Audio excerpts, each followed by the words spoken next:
오늘은 사순절 셋째 주일입니다. 오늘은 십자가는 화평입니다 라는 주제를 가지고 함께 말씀을 나눌 때 한번 따라 하시죠. 십자가는 화평입니다. 핀란드에 한 왕이 있었는데 딸만 하나 있어 대를 이을 왕자가 없었습니다. 왕이 어느 날 이 딸의 사윗감을 구하기 위하여 전국에 방을 붙였습니다. 그러자 여러분, 전국에서 똑똑한 청년들이요 많이 몰려들었습니다. 사윗감을 뽑기 위해 첫 번째 관문은 무예가 뛰어난 사람을 뽑는 시험이었습니다. 그 수많은 젊은이들이 치열하게 겨루다가 월등하게 특출난 20명의 청년들이 남게 되었습니다. 그리고 남은 그들에게 두 번째 또 관문이 있었는데 그건 지혜의 시험이었습니다. 왕이 그 청년들에게 이야기합니다. 하늘과 땅이 만나고 사람과 사람이 연결되는 나무를 사흘 안에 구해오라. 여러분, 이 문제를 내주었어요. 그러자 20명의 이 청년들이요, 이 문제를 받고 고민을 합니다. 하늘과 땅이 만나 연결될 정도라면 그 나무가 얼마나 큰 나무일까? 그리고 사람과 사람을 다 연결시키려면 그 나무가지는 얼마나 길고 무성할까 하면서 이 청년들은요 3일 동안 그 나무를 찾아오기 위해서 다 흩어졌습니다. 그 중에 고아로 수녀원에서 자란 존 페로라는 청년이 있었습니다. 그는 신앙을 가진 청년이었기 때문에 먼저 그가 예배당에 들어가서 기도로 하나님께 지혜를 구했습니다. 하나님, 지혜를 주옵소서. 하늘과 땅을 연결하고 사람과 사람을 연결하는 나무가 도대체 어떤 나무입니까? 하고 그가 기도를 시작했습니다. 하루가 지났습니다. 이틀이 지났습니다. 그런데 아무런 응답이 없었습니다. 마지막 3일째 되는 날도 그가 간절한 마음으로 기도했습니다. 그런데 그때도 아무것이 떠오르지 않았습니다. 그리고 기도하고 절망하는 마음으로 성당을 나오려고 하는데 갑자기 여러분, 그 강단 앞에 그 꼭대기에 걸려진 뭘 봤을까요? 십자가가 눈에 확 들어왔습니다. 그리고 그 순간 이 청년이 저거다, 저거지. 그럼 그 길로 이 청년은 나무로 십자가를 맞들어 급하게 왕에게 가서는 폐하께서 구해오라는 그 물건을 제가 가지고 왔습니다 라고 고했습니다. 그러자 왕이 그에게 묻습니다. 그게 뭐냐? 나무 십자가입니다. 이 나무 십자가야말로 하늘과 땅이 만나고 사람과 사람이 연결되는 나무입니다. 세로로는 예수 그리스도의 희생으로 하나님과 인간이 만나고, 가로로는 예수님 안에서 사람과 사람이 하나로 연결되는 것이 바로 십자가가 아닙니까? 여러분, 그 소리를 듣고 왕이 무릎을 딱 치면서 맞다. 자네야말로 내 후계자이자 사윗감이 꼭 맞는 사람이다 라고 그랬다는 거예요. 정말 그렇지요? 십자가는 공의로우신 하나님과 죄에 빠진 인간이 예수 그리스도의 속죄의 피 안에서 만나는 장소입니다. 하나님과 원수되었던 모든 인생들이 예수 그리스도의 피 앞에서 하나가 되는 자리가 바로 십자가인 줄로 믿으시기 바랍니다. 다시 말하면 하늘과 땅이 만나고 사람과 사람이 연결되는 그 장소가 바로 십자가입니다. 이 말을 한마디로 드리면 십자가는 화평입니다. 우리나라 말에는 화평, 화목, 평강, 편안, 평화 등 여러분 비슷한 말들이 너무나도 많은데 영어 표현으로 보면 한 단어지요. 뭡니까? peace. 평화입니다. 이 평화라는 말이 헬라어로 에이레네라는 그런 말이고요. 히브리어로는 샬롬이라고 말을 합니다. 오늘 우리가 십자가를 통해서 나눌 주제가 바로 화평입니다.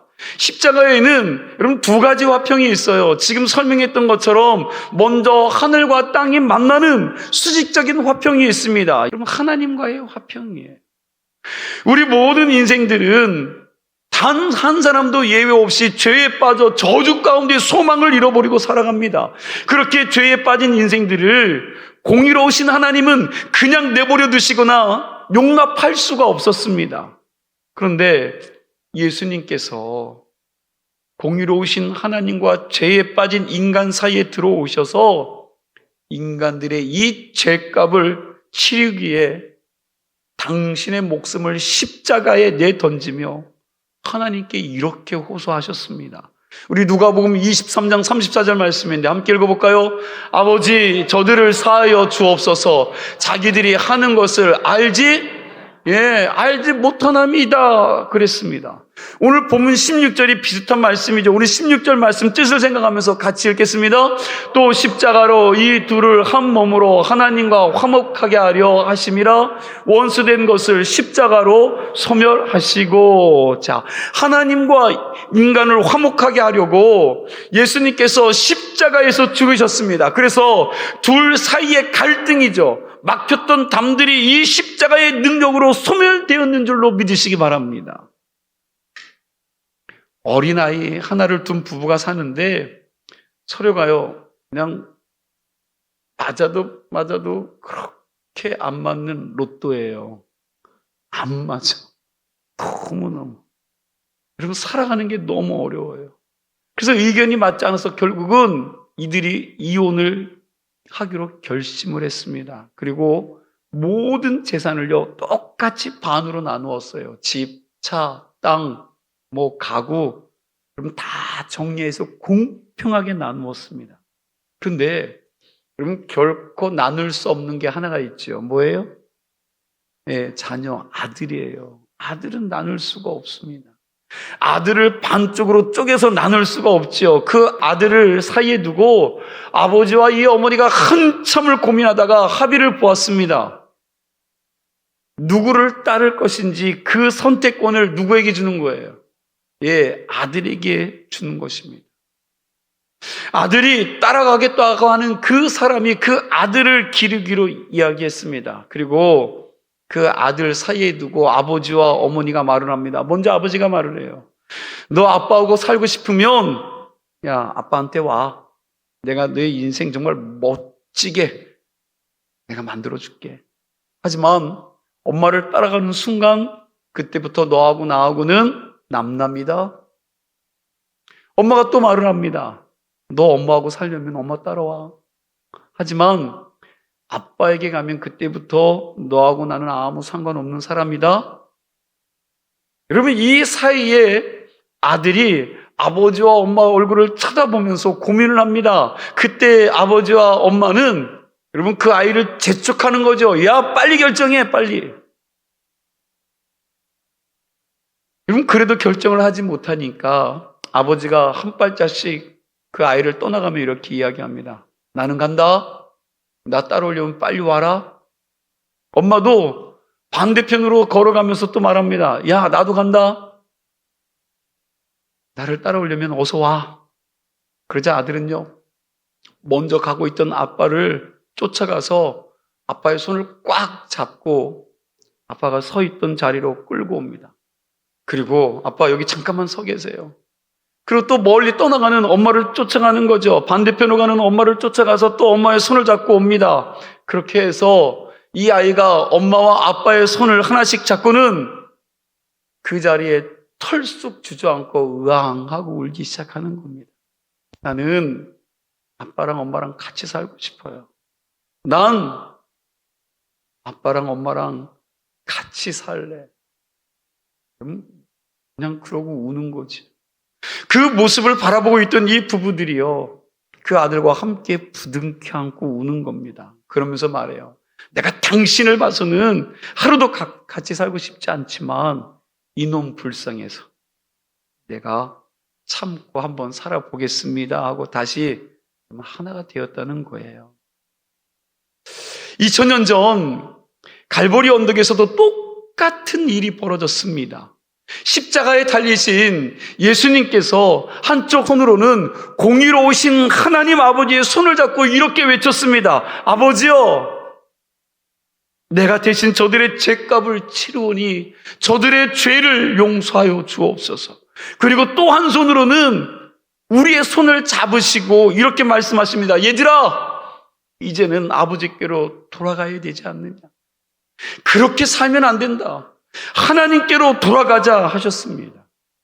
당신이 십자가에 죽으시면서 그렇게 하나님과 우리 사이를 연결시켜 주셨다는 것입니다.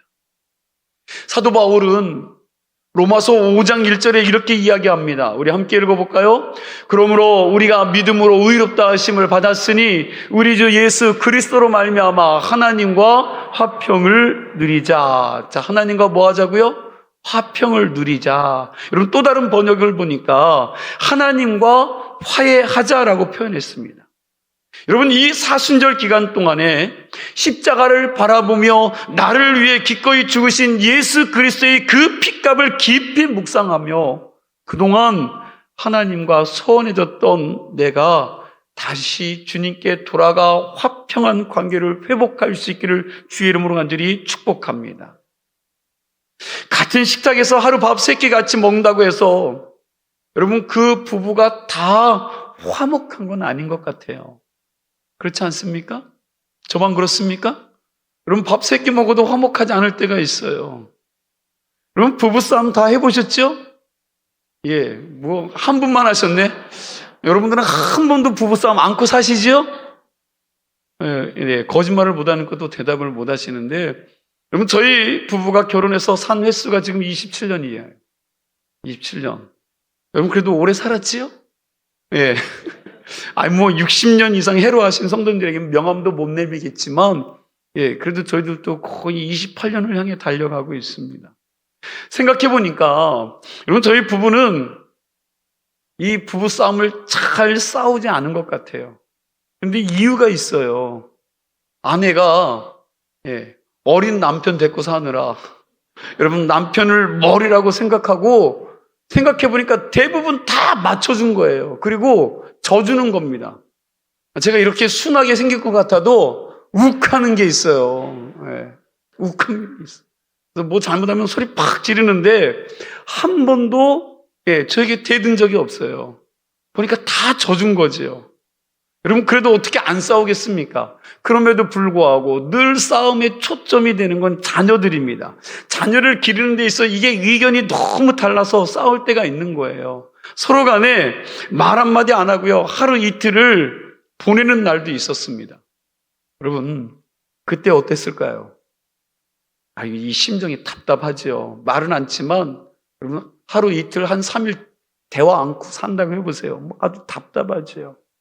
서로 간에 말 한마디 않고 살아가는 겁니다. 그런데 여러분, 겉으로 봐서는 하나도 달라진 게 없어요. 왜 그럴까요? 집사람이 차려주는 밥 잘 먹습니다. 여러분, 교회 가서 설교 준비 잘해요. 그리고 설교 잘할까요? 못할까요? 그냥 자연스럽게 잘해요. 사역 준비 잘해서 여러분, 교회 가서 예배 잘 드리고 찬양도 잘하고 여러분, 교회 사역 다 하고 또 집에 들어와요. 여러분, 이 정도 싸웠으면 한 이틀 말 안 했으면 각방 써야 되는데 또 한 입을 해서 한 입을 덮고 같이 자요. 네. 일상은 변화가 없어요. 그런데 행복할까요? 안 행복할까요? 네, 하나도 행복하지 않아요. 겉은 멀쩡한 것 같은데 여러분, 부부 사이가 깨진 거죠. 관계가 깨진 거예요. 이 관계가 회복되지 않으니까 한 입을 덮고 자는데 냉랭한 겁니다. 힘이 드는 거죠. 부부가 그렇게 사니까 여러분, 같이 있는 것 자체가 너무 불편해요. 그래서 딴방 쓰고 싶은데 제가 신혼 때 한 얘기가 있어요. 딴방 쓰는 날은 바로 이혼이야. 네. 그래서 불편해도 같이 자는 겁니다. 여러분, 우리가 주일날 예배 시간에 이렇게 빠지지 않고 예배 자리에 나옵니다. 그리고 하나님 앞에 잘 준비해서 예물도 드립니다. 하나님의 말씀도 듣고요, 찬양도 잘하고요, 기도도 아주 끝내주게 합니다. 그러나 그럼에도 불구하고 하나님과의 관계가 회복되지 않은 채 신앙생활하는 수많은 그리스도인들이 있어요. 너무나도 많은 자들이 그럴싸하게 내가 그리스도인 것처럼 예배드리는 분들이 너무 많다는 거예요. 이걸 여러분 다른 사람은 알까요? 모를까요? 몰라요. 그러나 누구는 알아요. 하나님도 알고 누구도 알아요. 왜? 나도 알아요. 제가 그랬잖아요. 저 잘 속이는 자라니까요.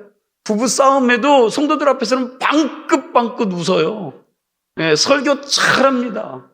잘한다기보다 열심히 해요. 몰라요. 근데 누구만 알아요? 나만 괴로운 거예요. 내가 하나님과 친밀한 관계인지 그렇지 않은지 다른 사람들은 잘 몰라요. 왜? 속일 수 있기 때문에. 누구는 알아요. 본인은 알아요. 내가 참 신앙을 가지고 있는지, 올바른 신앙을 가지고 있는지, 내가 바르게 하나님 믿고 있는지, 올바르게 하나님 따르고 있는지를 다른 사람은 다 속일 수 있어요. 그러나 하나님과 나는 못 속여요. 여러분, 질문이에요. 여러분, 진짜 하나님과 좋은 관계입니까? 안 좋은 관계입니까? 한번 좀 물어보세요, 스스로에게. 만일 좋지 않은 관계라면 하나님과 화해하십시오. 여러분, 언제까지 하나님과 깨진 상태에서 여러분 좋지 않은 관계로 그저 그렇게 여러분 그런 관계로 예수 믿으시려고 하십니까? 회복하시기를 소망합니다. 이 사순절 기간 하나님과의 관계를 회복하기 위해서 하나님 앞에 나와서 좀 무릎 꿇으시기 바랍니다. 여러분, 저녁에 기도하는데 이 기도를 좀 회복하시고 말씀 안에서 하나님의 능력을 열망하고 하나님과 다시 만남을 좀 사모하면서 하나님께 가까이 나가는 신앙이 되길 간절히 소망합니다. 제가 자주 언급하는 어거스틴의 고백이 있지 않습니까? 주여, 내가 당신 앞에 무릎 꿇기 전까지는 내 마음에 결코 평화가 없었습니다. 여러분, 어거스틴의 고백이에요. 자기도 하나님 앞에 무릎 꿇기 전에는 자기의 마음에 참된 평안이 없었다는 거예요. 고린도 후서 5장 20절 말씀에 이런 말씀이 있습니다. 함께 있습니다. 그러므로 우리가 그리스도를 대신하여 사신이 되어 하나님이 우리를 통하여 너희를 권면하시는 것 같이 그리스도를 대신하여 간청하노니 너희는 하나님과 화목하라. 한번 따라하세요. 너희는 하나님과 화목하라. 아멘. 예, 하나님과 화목하라는 말씀이 성경에 나오는 것을 보면 그러면 하나님과 싸우는 사람이 있어요, 없을까요? 예, 하나님과 싸우는 사람들이 있다는 겁니다. 예수 믿어도 하나님과 싸우면서 믿는 사람들이 있다는 거예요. 어떤 일이 있을 때 하나님 왜 그러십니까? 왜 나에게만 이러십니까? 나보다 더 못되게 살고 악하게 사는 사람들도 많은데 왜 나에게만 이러십니까? 하면서 여러분, 하나님께 대드며 신앙생활하는 사람이 있습니다. 그렇게 예수 믿으면 행복할까요? 행복하지 않을까요? 행복하지 않아요. 여러분, 표준세변역에 보면 이 고린도후서 5장 20절을 이렇게 풀어서 썼어요. 함께 읽어보겠습니다. 그러므로 우리는 그리스도의 사절입니다. 하나님께서는 우리를 시키셔서 여러분들에게 권면하고 계십니다. 우리는 그리스도를 대신하여 지금 여러분들에게 간청합니다. 여러분은 하나님과 화해하셔야 합니다. 여러분은 하나님과 화해하셔야 합니다. 그래야지 진정한 하나님의 평강을 경험할 수 있습니다. 이번 사순절 기간에 하나님과의 관계를 회복하기를 바랍니다. 하나님 앞에 나아가 무릎을 꿇으면 하나님, 여러분 좀 기도하세요. 내가 삐졌던 것 용서해 주세요. 내가 원하는 대로 하나님이 이루어지지 않은 것에 대해서 원망하고 불평했던 것 하나님 용서해 주세요. 이제부터는 주님 뜻대로 살기를 원합니다. 주님 은혜에 대해서 감사하며 살게 나를 좀 붙잡아 주세요. 그리고 하나님 매 순간 주님께서 부으시는 은혜와 사랑과 그 은총을 내가 감격하며 받고 그 은혜의 감격 속에서 살도록 하나님 나를 도와주세요. 좀 이렇게 기도하면서 하나님과의 화목을 경험하는 여러분 귀한 은혜를 체험할 수 있는 사순절이 되기를 간절히 축복합니다. 십자가를 통해서 우리에게 주시는 두 번째 화평은 수평적인 화평입니다. 앞서 말한 수직적인 화평은 하나님과의 화평이라면 이 두 번째 화평은요, 사람과 사람이에요. 사람과 사람이 예수 그리스도의 피 앞에서 만나는 수평적인 화평입니다. 2000년 전 예수님 당시에 유대 땅은 로마 제국의 힘에 의해서 지배되었습니다. 그 당시 로마 제국이 점령한 나라들은 오히려 나름대로 질서가 잡히고 여러분 평안했습니다. 그러나 여러분 그 평안은 겉으로 보이는 평화지 여러분 그 안에는 엄청난 일들이 일어나는데 왜 그러느냐? 여러분 힘에 의한 이 평화이지 진정한 평화가 아니었기 때문에 그래요. 그리고 이 평화를 뭐라고 말하냐면 팍스 로마나라고 이야기합니다. 그러면 이게 라틴어로 표현하는 건데 로마의 평화라는 뜻이에요. 그런데 이 평화는 진정한 평화가 아니에요. 여러분 이 평화가 어떻게 주었어요? 폭력으로, 힘으로, 군사력으로, 정치적인 힘으로 지켜진 평화였습니다. 그 당시에는 힘이 센 사람들이 존경을 받았습니다. 힘이 센 나라가 여러분 존경을 받았던 시대입니다. 그래서 심지어 하나님을 경외하는 유대인들조차도 힘으로 로마 이 군인들을요 물리치려고 했어요. 정상적으로 싸워서 이기기가 힘드니까 그러면 이들이 테러 같은 방법을 동원하려고 했습니다. 그 대표적인 인물이 누구냐? 가룟 유다인데 여러분 가룟 유다, 이 가룟 유다는 운동권 투사 출신입니다. 여러분 제로테라는 출신이에요. 제로테. 가룟 유다라는 이 이름 자체가요 굉장히 상징적입니다. 가룟이라는 이 말이 이스테리온이라는 말로 암살자라는 뜻을 가지고 있습니다. 즉 다시 말하면 예수님의 12 제자 중 하나였던 유다는요 언제나 자기 이 품속에 이런 단도를 품고 다녔던 사람이라는 거예요. 그는 유대 나라를 팔아먹은 배신자들, 종교 지도자나 정치 지도자들을 암살하려고 생각했던 사람입니다. 심지어 로마의 고위급 장교들을요 어두운 데서 홀로 만나면 언제든지 죽이려고 이 칼을 가슴에 품고 다녔던 사람이 가룟 유다였습니다. 이런 사람들이 존경받던 시대가 바로 지금으로부터 2000년 전의 사회였습니다. 힘이 지배하던 그 시대 한복판에서 예수님께서는 그들에게 전혀 다른 말씀을 하세요. 여러분 힘이 그리고 폭력이 능력이었던 그 시대에 예수님께서는 그들에게 이렇게 말합니다. 칼을 쓰는 자는 칼로 망하리라. 화평케 하는 자는 복이 있나니 저희가 하나님의 아들이 될 것이라고 말씀합니다. 생각해 보세요. 폭력이 힘이고 정치가 힘이고 여러분 세상이 그렇게 이야기하는데 여러분 예수님이 이렇게 말했으니 그 당시 여러분 사람들이요 웃음 칠 만한 그런 발언 아닙니까?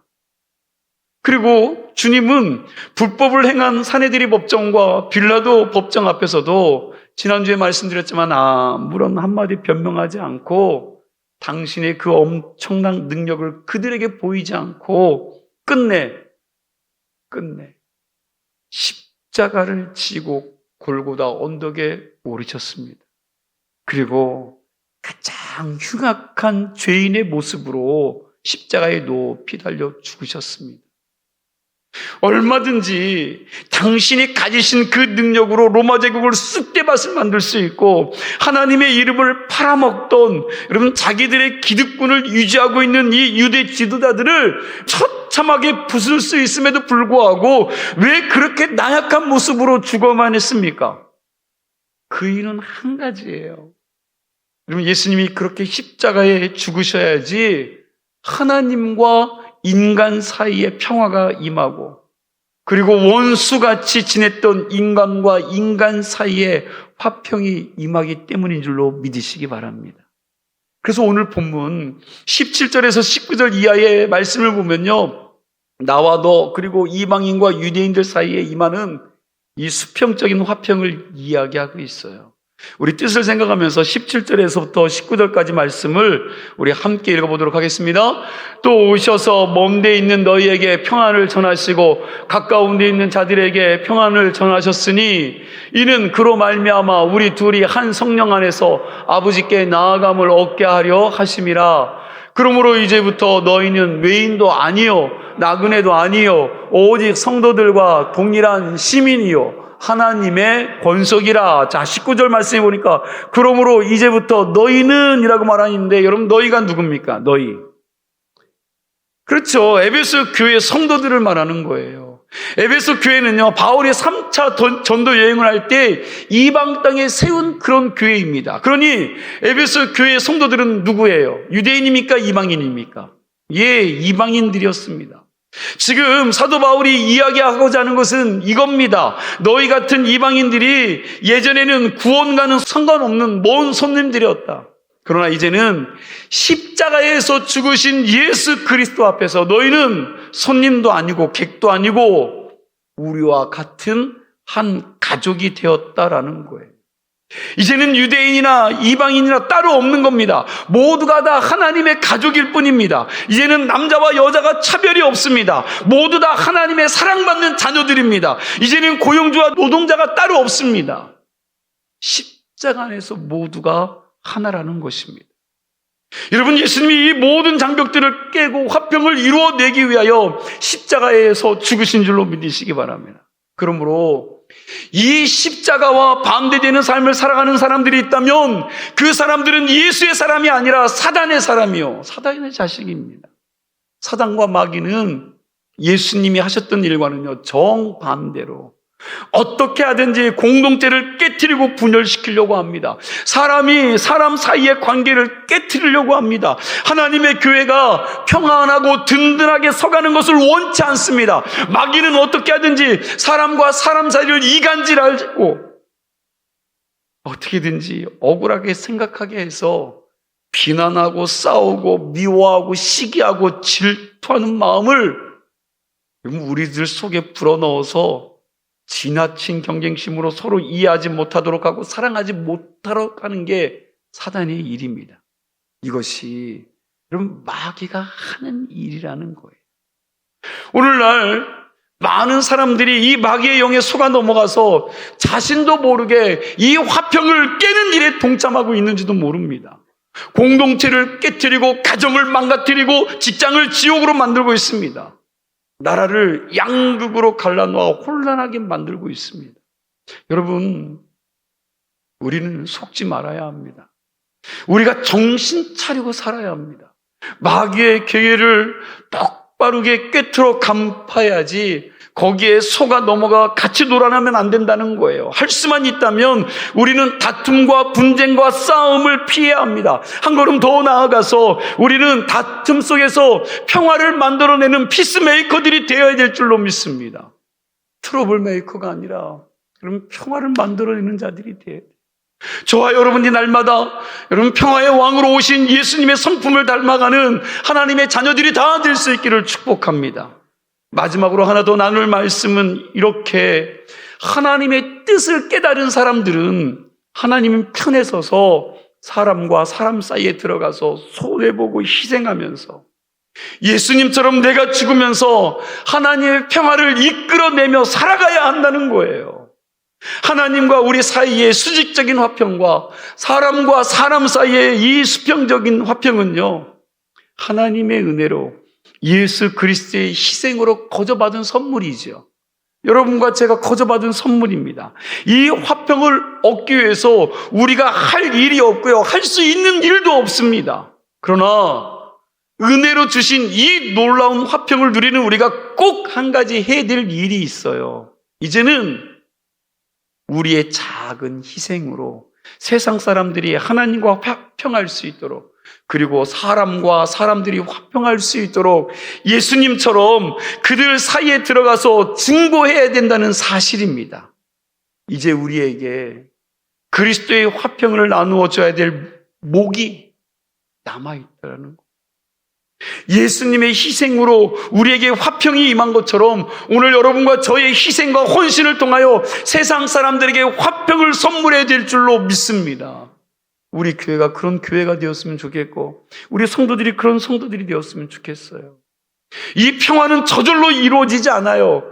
꼭 희생을 통해서만 이루어집니다. 누군가는 자존심 상해하고 누군가는 손해를 보아야 하고 누군가는 피눈물을 흘리면서 가슴으로 자기 분을 살킬 수 있는 사람이 있어야 우리의 가정이 화평하고요, 그런 사람이 교회에 있을 때 그 교회는 평안할 줄로 믿습니다.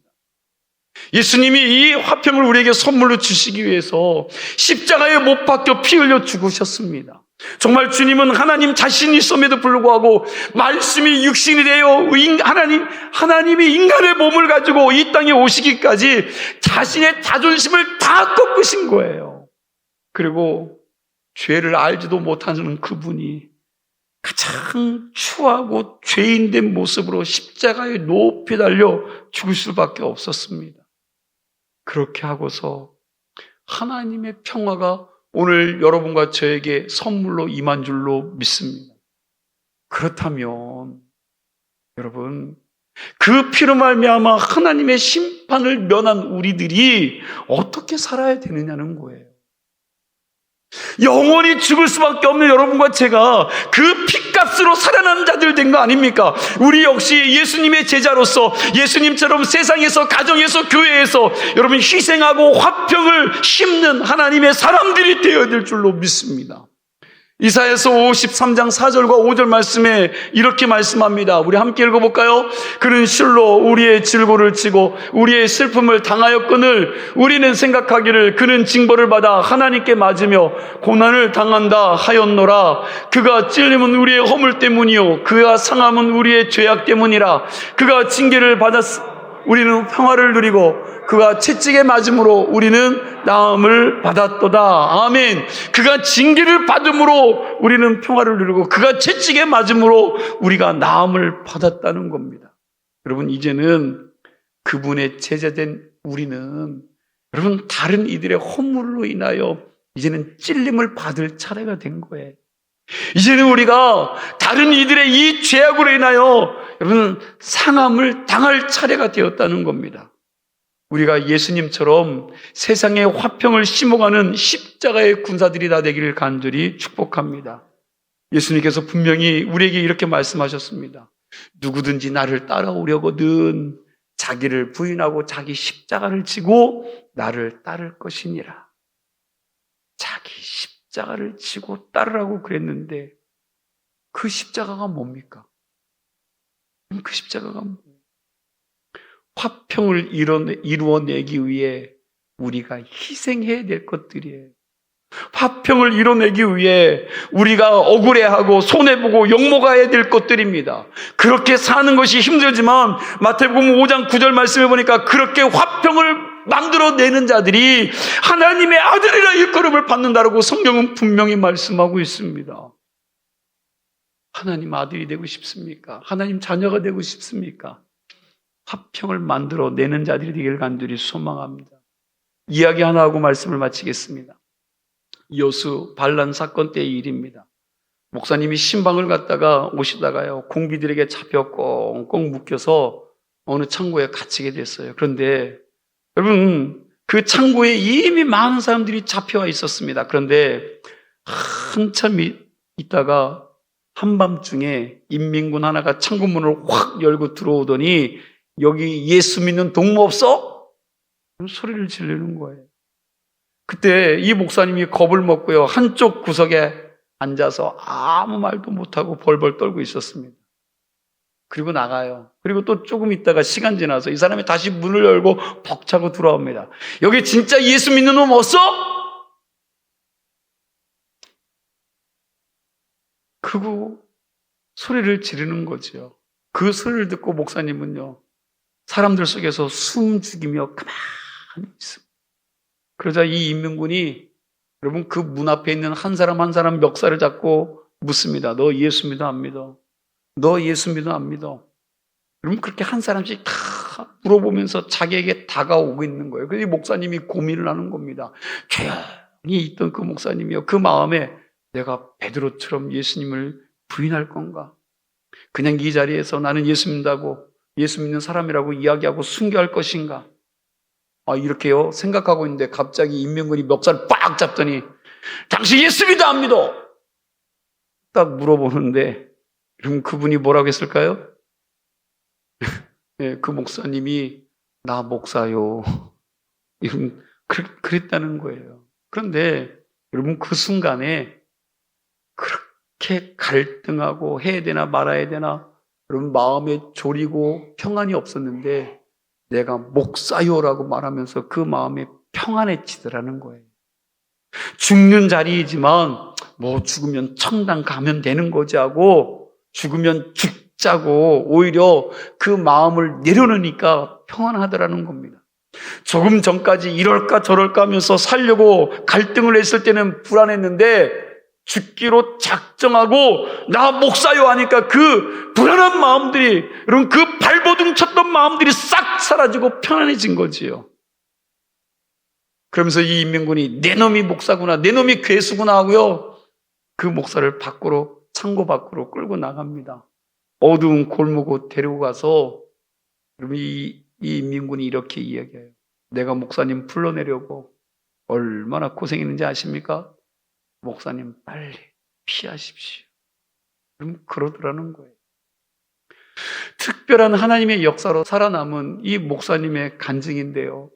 여기서 중요한 것은 죽기를 각오했을 때 그 목사님에게 임한 평강이에요. 평강. 우리가 어떻게 하든지 이 세상에서 발버둥 치면서 아둥바둥 살려고 하니까 그러면 이게 잘 됩니까? 안 돼요. 그러나 죽기를 각오하면 우리에게 진정한 평화가 임하는 줄로 믿습니다. 내가 죽기로 각오하면 우리 가정에 진정한 평화가 임할 것입니다. 내가 죽기를 각오하고 헌신하면 우리의 교회가 하나님의 평강과 축복이 임하고, 그리고 우리 크리스찬들이 죽기를 각오하면 내가 있는 자리가 하나의 내가 미랄이 되어 썩어짐으로 그것이 하나님께서 놀라운 열매들을 맺게 하시고, 또 이 민족을 위해서 죽기로 작정하면 여러분을 통해 하나님의 화평이 임하게 될 줄로 믿습니다. 사순절 이 기간에 다시 한번 여러분 내 자존심을 좀 죽이고 내 삶을 죽이고 나를 죽이는 화평의 도구가 될 때 하나님이 영광 받으시지 않을까요? 한 주간도 여러분을 죽이는 삶을 살아내실 수 있는 사랑하는 성도들이 다 되시길 주의 이름으로 간절히 축복합니다. 기도합니다. 하나님,